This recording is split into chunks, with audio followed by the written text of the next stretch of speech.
Hello friends. आज हम explain करेंगे one smile is very alluring movie की स्टोरी को। स्टोरी है दो पॉपुलर कॉलेज स्टूडेंट्स की जो एक ऑनलाइन गेम के through extremely fall in love हो जाते हैं। ये मूवी लव 0 to 0 नॉवल की फर्स्ट एडेप्शन है एंड इसके बाद सेकंड एडेप्शन बनाया गया था लव 0 to 0 ड्रामे का। एंड ये दोनों ही एडेप्शंस बहुत ही ज़्यादा हिट साबित हुए थे अपनी यूनिक मॉडर्न लव स्टोरी की वजह से। बिना देरी के चलिए स्टार्ट करते हैं।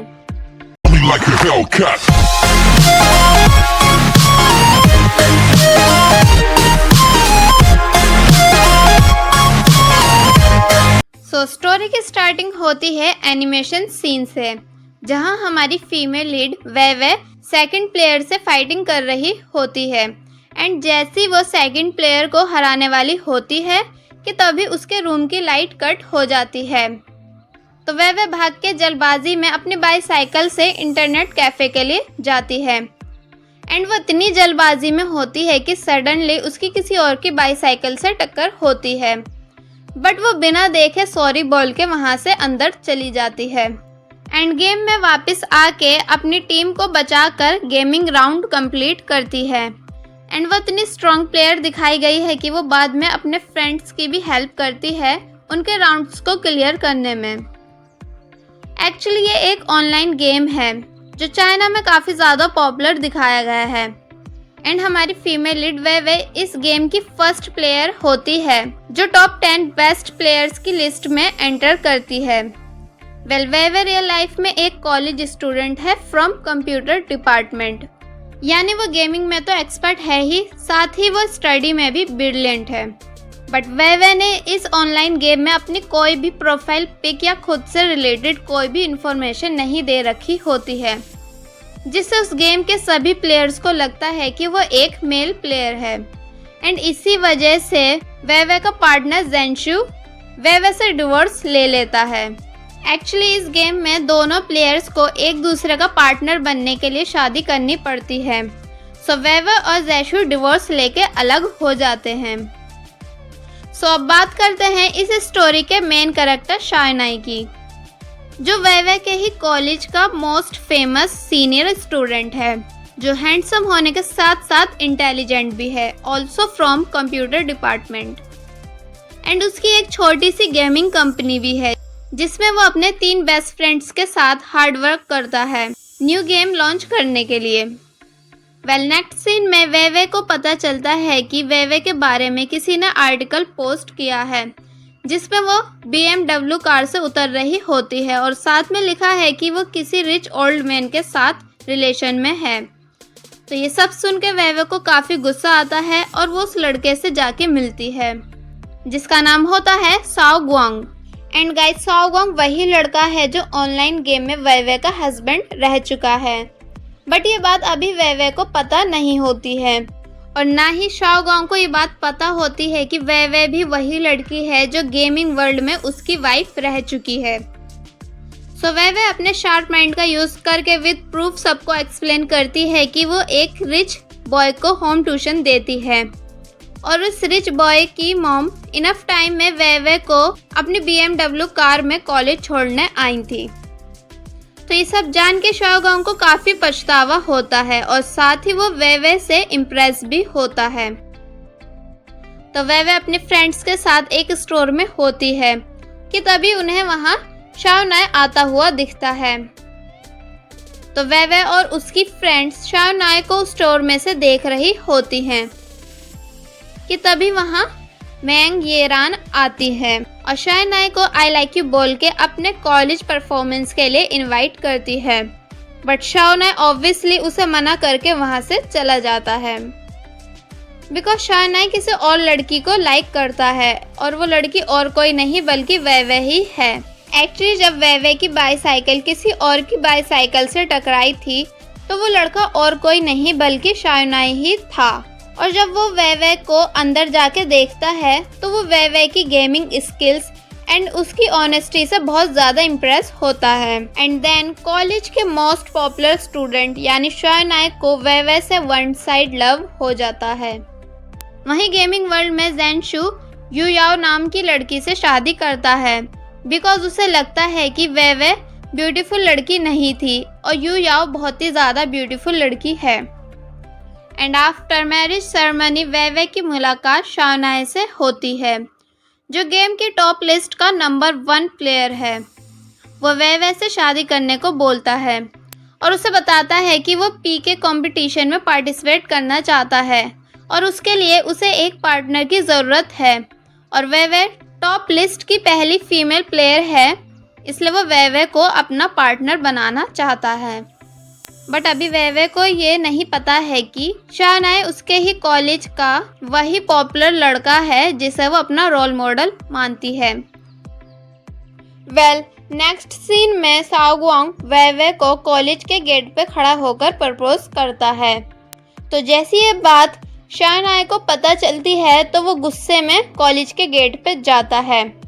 तो वहाँ वह शाओगुआंग के प्रपोजर को एक्सेप्ट करने से मना कर रही होती है और सिचुएशन से बचने के लिए शाओनाई का झूठा नाम लगा देती है कि वो फर्स्ट टाइम से ही शाओनाई को वन साइड लव करती है और जैसे पीछे मुड़ के देखती है तो शाओनाई उसकी सारी बातें सुन चुका होता है। तो वो बहुत ही ज़्यादा एम्बैरेसिंग फील करके वहाँ से भाग जाती है।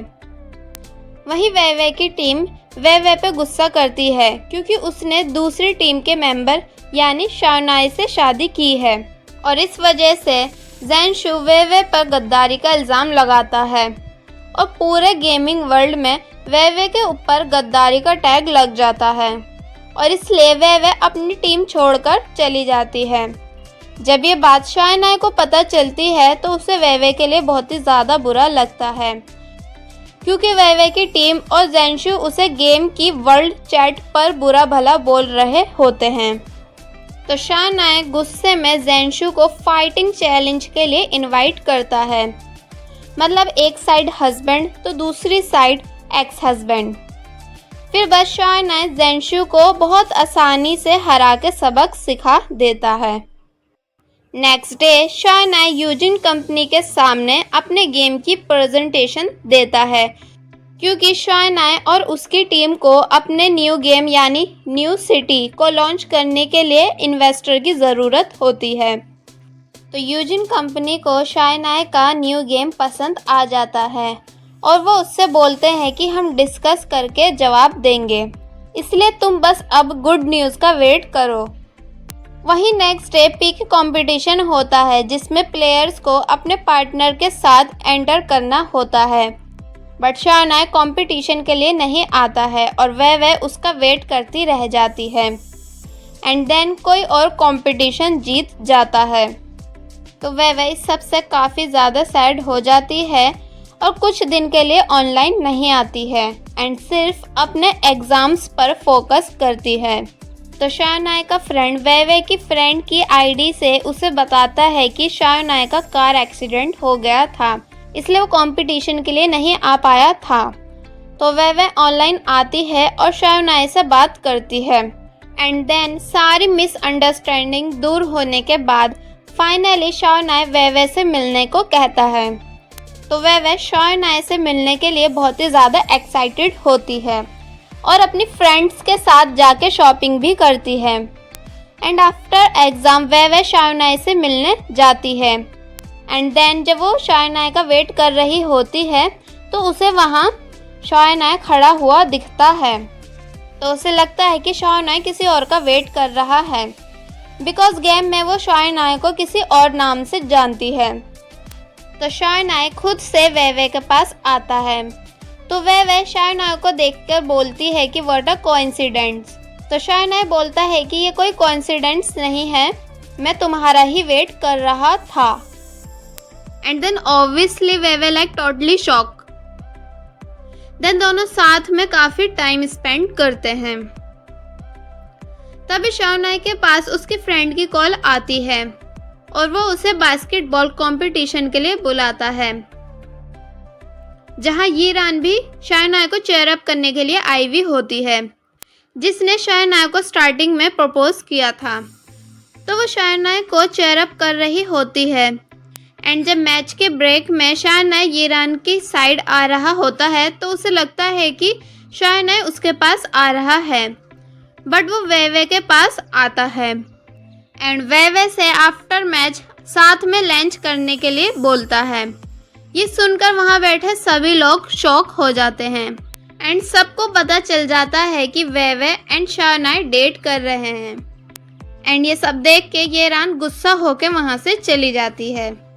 देन वेवे और शायनाई की रोमांटिक डेट स्टार्ट होती है और शायनाई वेवे को ये भी बताता है कि उसने वेवे को फर्स्ट टाइम इंटरनेट कैफे में देखा था और फिर शायनाई वेवे को अपनी कंपनी भी दिखाता है और अपने बचपन के ड्रीम यानी न्यू सिटी गेम के बारे में भी बताता है। सो वेवे शायनाई के साथ काफ़ी खुश होती है। नेक्स्ट सीन में वेवे की फ्रेंड की पार्टी होती है। अब क्योंकि वेवे की फ्रेंड उसके ओल्ड गेमिंग टीम की मेंबर होती है तो उसकी पार्टी में उसकी पूरी टीम आई हुई होती है, इंक्लूडिंग ज़ेनशु, एंड पूरी टीम फर्स्ट टाइम ही एक दूसरे से मिल रही होती है, जहां वो सभी एक दूसरे को खुद से इंट्रोड्यूस कराते हैं।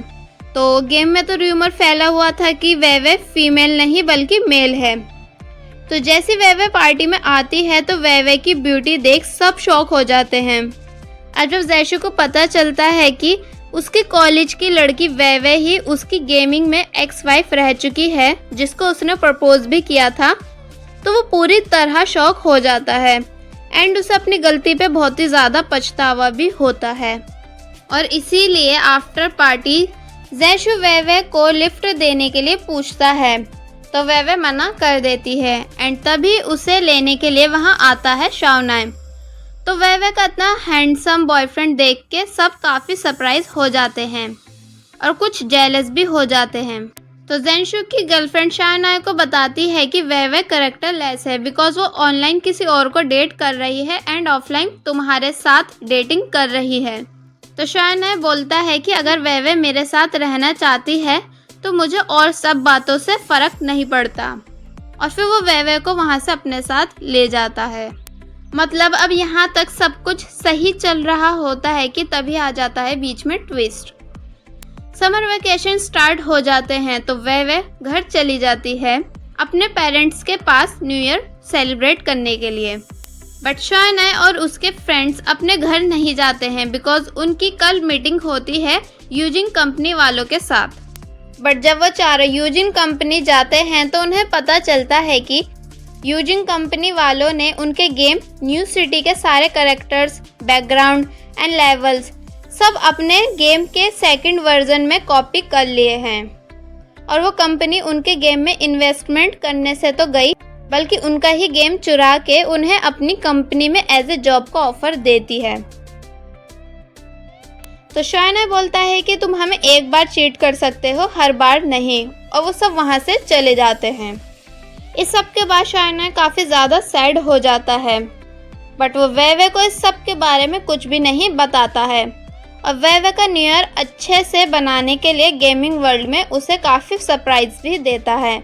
बट जब वेवे को शायनाई के फ्रेंड्स सारी बात बताते हैं कि यूजिन कंपनी वालों ने उन्हें चीट किया और शायनाई स्कूल में अकेला है, तो वेवे शायनाई के लिए वरीड होकर तभी ट्रेन से वापस शायनाई के पास आ जाती है और शायनाई को इट्स ओके फील कराती है। ये देख शायनाई काफ़ी इमोशनल हो जाता है। देन फिर वो सब मिल के दिन रात एक करके न्यू गेम इन्वेंट करते हैं जिसका वो नाम रखते हैं यंग, जिसके लिए उन्हें एक दूसरा अच्छा इन्वेस्टर भी मिल जाता है।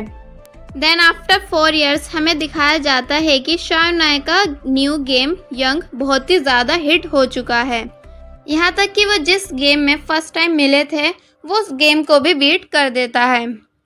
सो फाइनली लाइफ में इतनी बड़ी सक्सेस अचीव करने के बाद वेवे, शायनाई एंड शायनाई के फ्रेंड्स सभी बहुत ज़्यादा खुश होते हैं एंड वेवे और शायनाई शादी करने का डिसाइड करते हैं और बस यही हो जाती है स्टोरी की हैप्पी एंडिंग।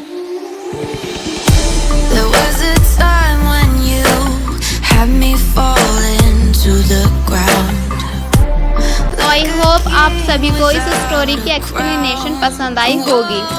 ऐसी ही और स्टोरीज की एक्सप्लेनेशन देखने के लिए हमारे चैनल को सब्सक्राइब कर दीजिए और वीडियो को लाइक एंड शेयर कर दीजिए। Thank you.